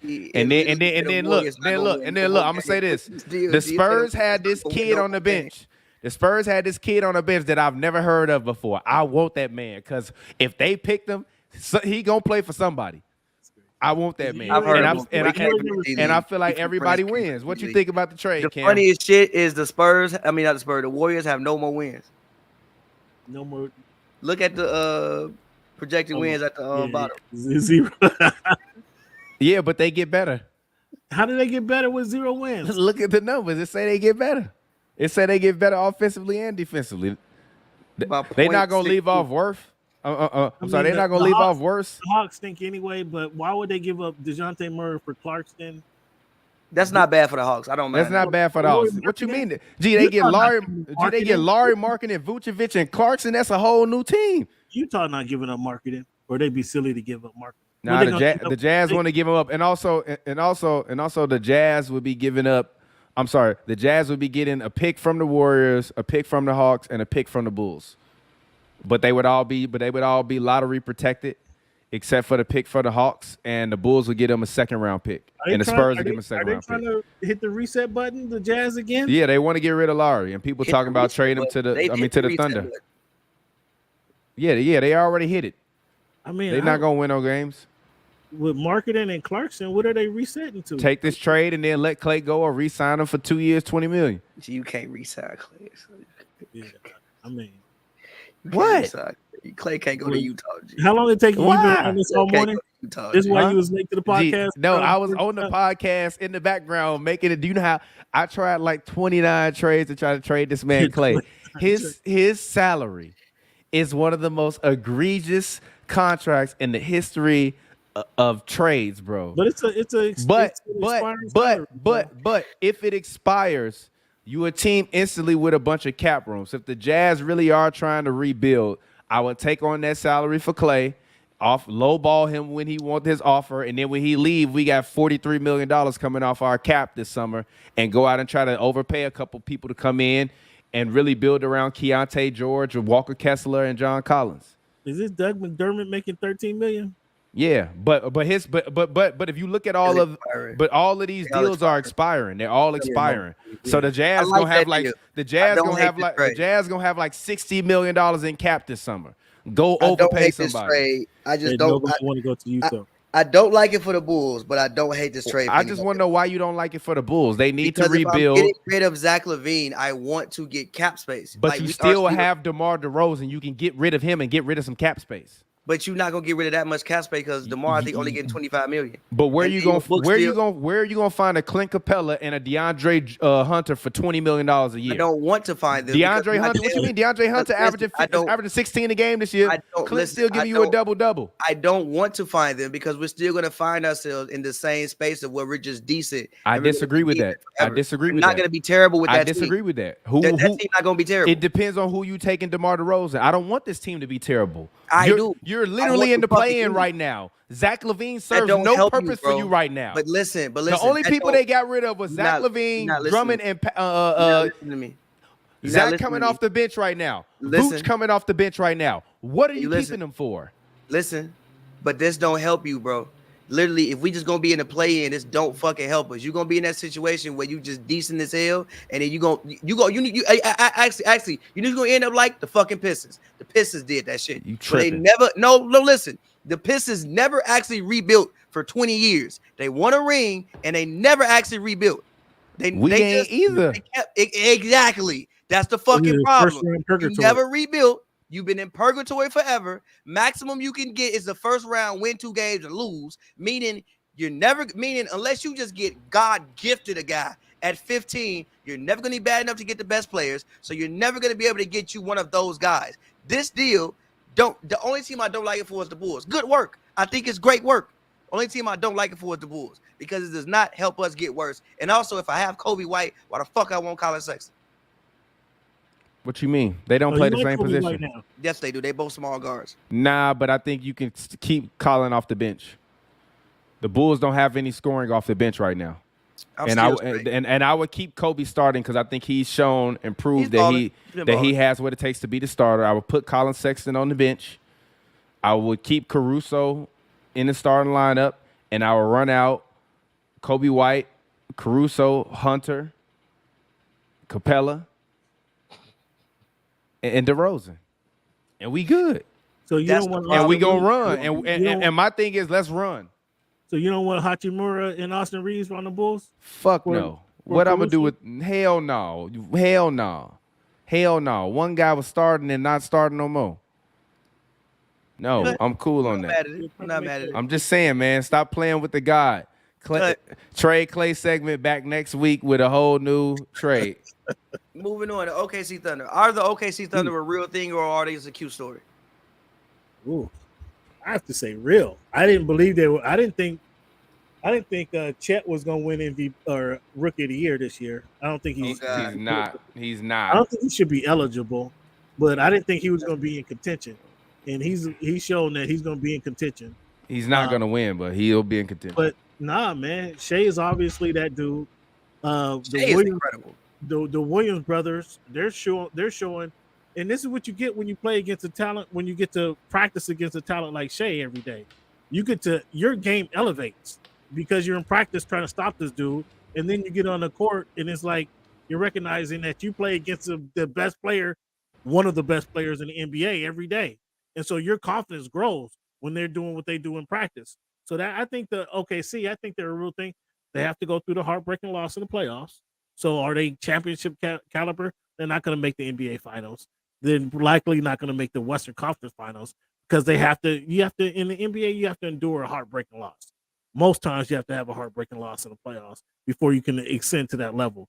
And they haven't experienced that. So they're gonna be comfortable. They're gonna have a good record and just take a hard loss in the playoffs. But yeah, they're for real.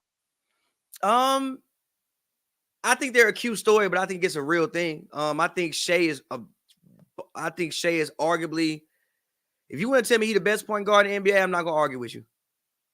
Right. If you want to tell me Shea is the best point guard in the NBA, I'm not gonna argue with you. One, because of what he's doing offensively, and if you look at defense, I think he's leading the league by a full steal. Like he's leading the league in steals by a lot. Yeah, well, I mean, isn't that a little easier when they got Chet down low, and then he can kind of play the passing lanes? I mean, so he has somebody. Yeah, you still got to do it. We got to stop acting like Shea ain't been doing what he's doing. The only person on this team that's successful because of their teammates that's around them at this point in time is Chet Holmgren. He's playing with the top 5 point guard. He's playing with arguably a top 15 small forward in the league. Jalen Williams is very, very good. Nasty Man is still giving you points, rebounds, and assists. They have decent people coming off the bench. Who is he gonna play all season? Yeah, Nasty. Yeah, the shit is behind him now. The money has already been sent, brother. Well, I mean, I know he paid people off, but the check allegedly. But mom got a new car. Mom got a new car. The check is already cut. The check is already cut, brother. Allegedly. Okay. So yeah, of course Nasty Man will be out there. You just better watch that man when you take him to the club. Who you bringing with you? Let me see her ID. All right, cool. She can roll with us. You just gotta make sure if you ever invite that man to your party, you gotta check them IDs, brother. No, I think they solid. I do. Like I said, I think they have to experience a hard loss in the playoffs, and that might be coming. But yeah, I think it's more than a cute story. I mean, first round exit still. See, yeah, but like my thing is, because they're gonna fall and they're gonna play against a team like the Nuggets, the Clippers, or the Lakers in the first round, and experience is the key, winner in everything. I think the Grizzlies are waving Bismack Biyombo. He played great for me this year on my fantasy team. I think they can beat the Lakers. You think they can beat the Lakers? I think they can beat the Lakers. They cannot beat the Lakers. I'm not confident in anything in Los Angeles Lakers. LeBron old ass gonna turn back the hands of time. I'm not confident in anything in Los Angeles Lakers for one because they don't do anything good. Honestly, they don't do anything good, honestly. But when it comes to the Thunder, Shea is top 5. I still think that they're a ways away. No, they're not a ways away. But the Thunder are one of those teams that's going to have an interesting situation. If they're really good right now, but then you're going to have to start paying people. But luckily for them, they have so many quote-unquote assets that, if they think that they have a shot this season, they can still go get somebody. But I think the thing about going to get somebody is when you have a very young team with this nucleus, you have to be careful fucking with it. Right. I mean, because they're still growing, and they get somebody who doesn't fit in there, right? So I think you just hold position, depending on how their draft falls. They can go get another. They can move up in the draft and get that big time dude who can fit into the young squad.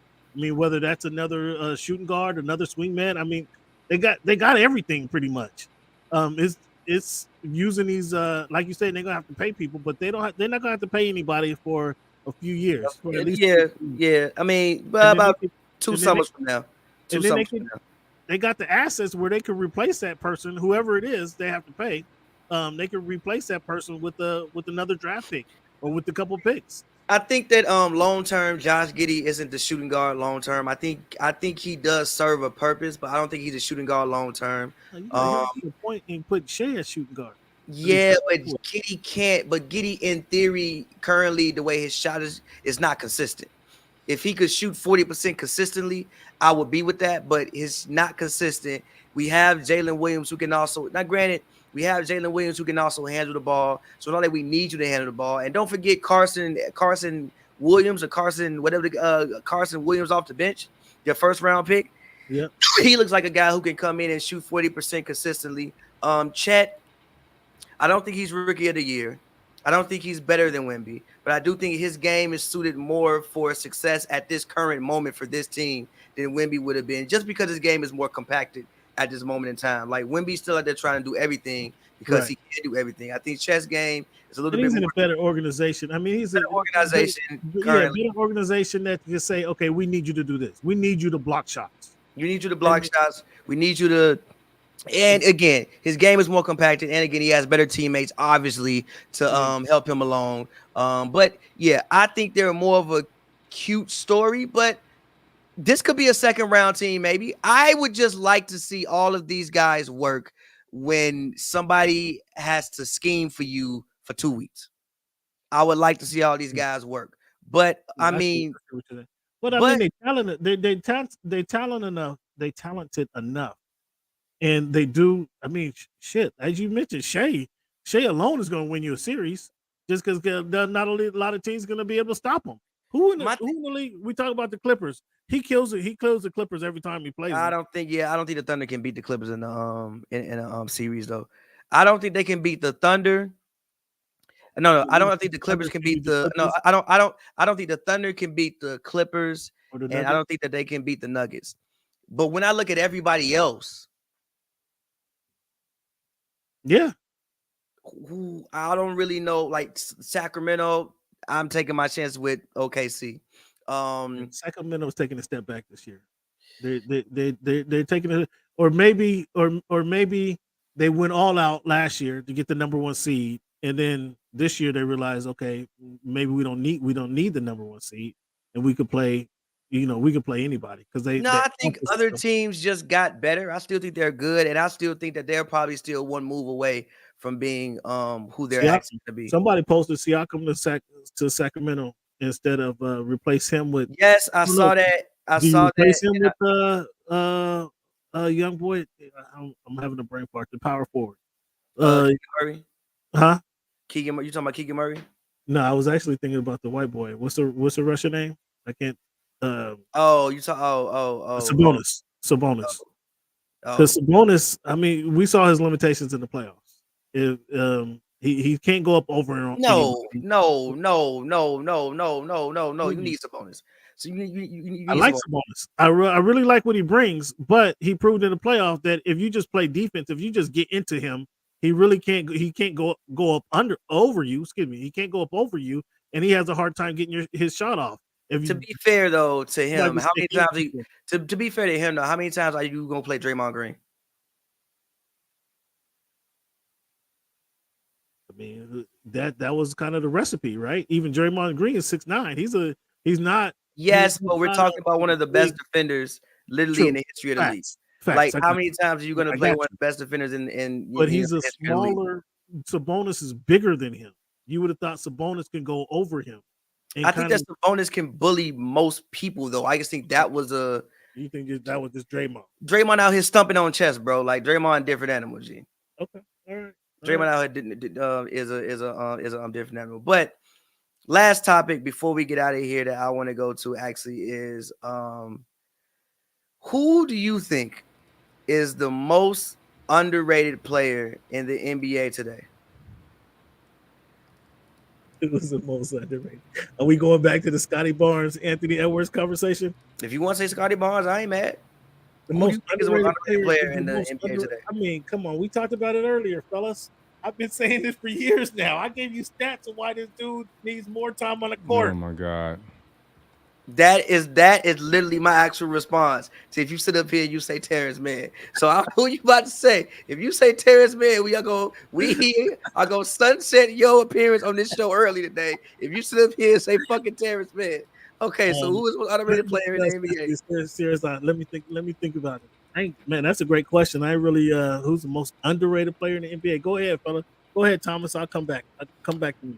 The most underrated player this year in the NBA has actually been Mo Wagner. Mo Wagner is on my fantasy team. Go there, shout out that. Mo Wagner's on my fantasy team. He's a player that I have not really cared for since he was a Laker because I thought he was a dirty player. But since he's been in Orlando, he's fulfilled his role really as like their first big guy off the bench very, very well. He's played very, very well for me this season. He's had a couple 20-point games as of recently, which is great for him.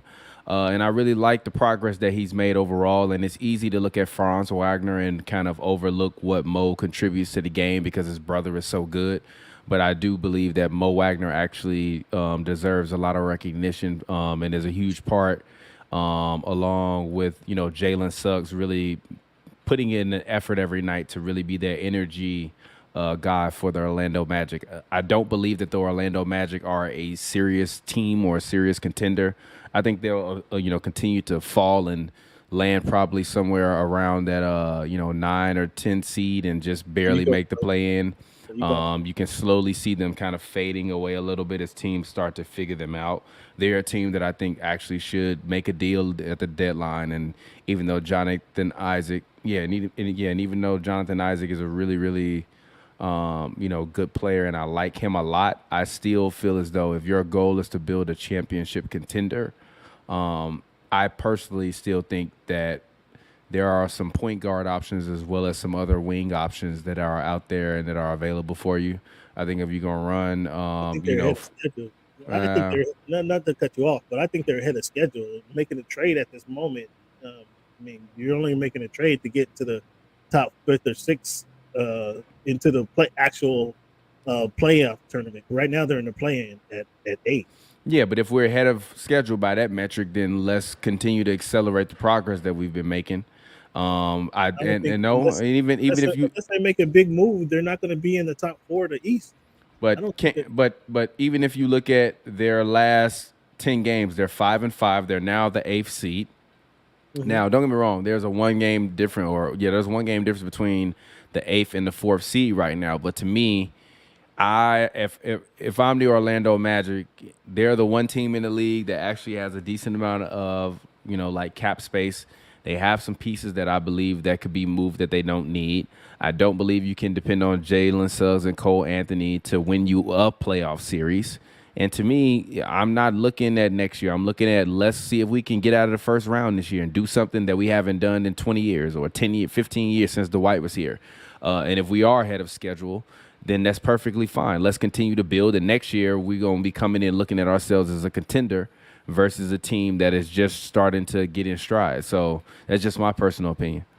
I like the confidence. I like the confidence. What you say. I'm not saying it's not about confidence. It's like how long are we supposed to be mired in mediocrity? But I think they're ahead of schedule right now. Like they didn't expect to be contending in playoff contention at this point this season coming into this year.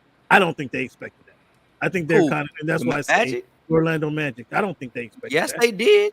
What the fuck you mean? Why would you expect? You have Paolo, you have Franz Wagner, you have all these lottery picks. We should at least be a play-in team. And also, none of those lottery picks have done anything until this season. That's cap.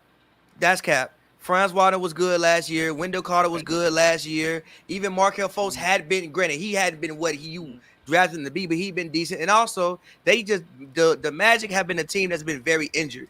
Like once they actually got on the court and played last year, I think they went 500. The rest of the season, if I'm not mistaken, they went 500. So no, if you the Magic, you were expecting to come in and make the playoffs this season. You weren't expecting to have another lottery pick this year, in my personal opinion. I didn't expect them to be. I didn't expect that. I was kind of surprised that for up until last week they were in the top 4 of the Eastern Conference.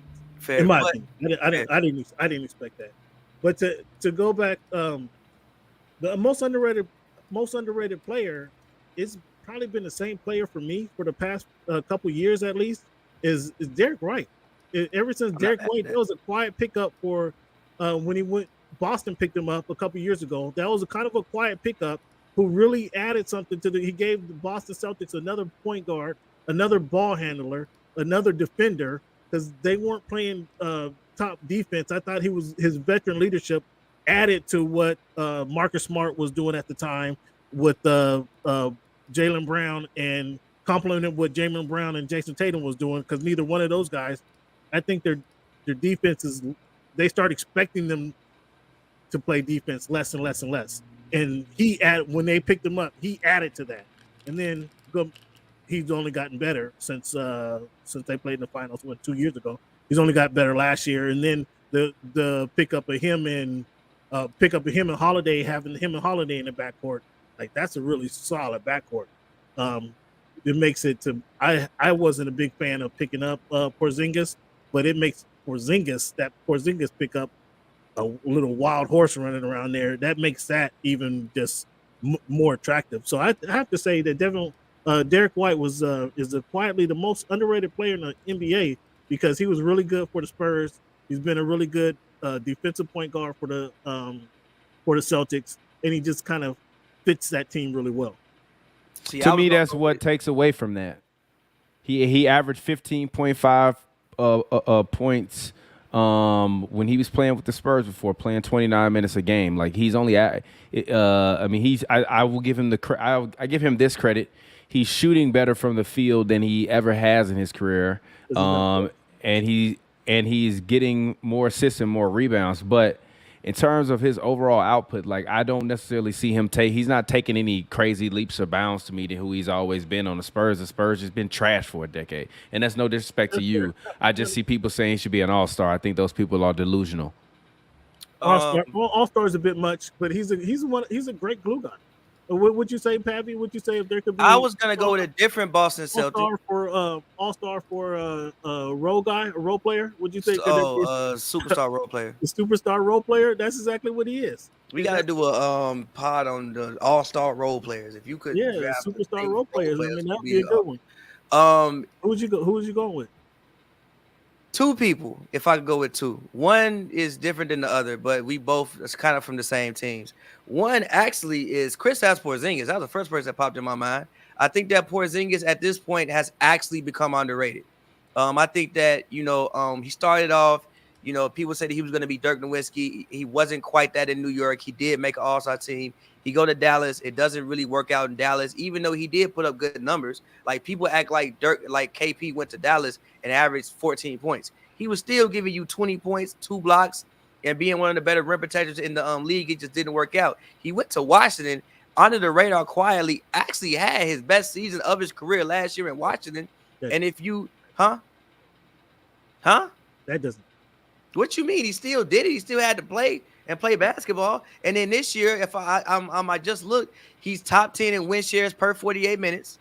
Like he's 6th in the league in win shares per 48 minutes. He's been a pleasant surprise to me. I didn't expect this in Boston.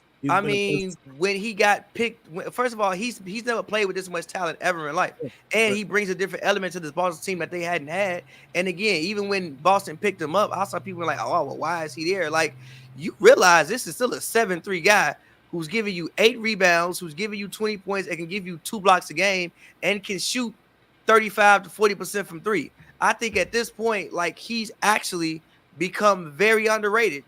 The point you made in the summer is who's a better number 4 than he is. Yeah, he's the best number 4, the better number 4 player, the best player the 4th best player on the team than he is. Who's a better 4th option?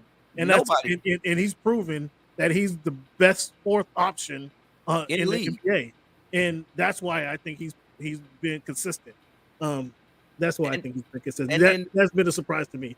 I didn't particularly his numbers in Washington. Come on, somebody had to put the ball up. Somebody had to score Washington. But it wasn't like he was doing it inefficiently. He was shooting 50% from the field, shooting 38% from 3. I'm just saying he wasn't doing it inefficiently. And then my next player is Jalen Suggs. I just love Jalen Suggs. I think Jalen Suggs is one of my favorite players to watch. He'll probably get some all defensive votes. I think that when he finally figured out, okay, I'm not going to be a superstar, but I'm not going to be a superstar, but that doesn't mean I still can't have a huge impact on my basketball team. I think that's when it started to finally click for him. And I used to look and say that, oh, well, like, they don't really have a shooting guard. But I think Jalen Suggs can be that, at least that, like Josh Hart, if he was an actual shooting guard or point guard type of guy for them. And Jalen Suggs and Kristaps Porzingis would be my people for most underrated players in the league. So yeah. Yeah, I haven't. Interesting you say that about Suggs, because I think it's about time that some of those guys, those early draft picks, show up and play for Orlando. Like, I haven't seen enough of those. I haven't seen enough for those guys, and that's why I say it's not worth them making a move, because they're ahead of schedule. I haven't seen enough for those guys to say, okay, let's ride. Now you guys are ready to make a dent in the NBA. I haven't seen enough of it. Fair. So that's why I would say that. Fair. But we can leave it there. Cam, appreciate you coming on the show, brother. It's always a good time. No, likewise. Thank you guys for having me. Hopefully you guys understand that you guys can't let Pavy and Thomas run off with this BS sometimes. You got to check them and let them know that there's other comments and other takes to be had in this NBA game. Thank you guys for checking me out. Appreciate the fella for having me. Check it out, Voice of the Fans. We on later on tonight, Voice of the Fans on YouTube. Check us out. Voice of the Fans, HMB Media. You can see us here. And then check us out, our soft launch, voiceofthefans.org. Voice of the Fans, www.voiceofthefans.org. Check out the website. Give me some feedback on that as well. I appreciate you guys for having me. Thanks, Cam. We'll get up with you later. All righty. Shout out to y'all. Thank you to the fans. Follow me at HoopsNBrews. I no longer have a Twitter account, but appreciate y'all. It was a great show. It's fun. I'm actually a little buzzed, so it'll be fun to get these clips out. The man really said Steven Adams is like Jokic and Bam Adebayo, bro. Clip that motherfucking shit immediately. When you log off, clip that shit. I meant what the hell I said. But as always, man, follow me on Twitter at pavyworld, pavyworld, all one word. Shout out all y'all for all the years upon years upon years upon years of support at this point. And yeah, go check out my music, stream it on Spotify, and we'll get up with y'all next time. We'll holler at y'all. Talk to y'all later. Know my face. What the fuck she even saw my face? Know my whole story before she even talked to me. Feel like I'm a superstar when you walk to me. Everybody wanna know my name. Remember when they come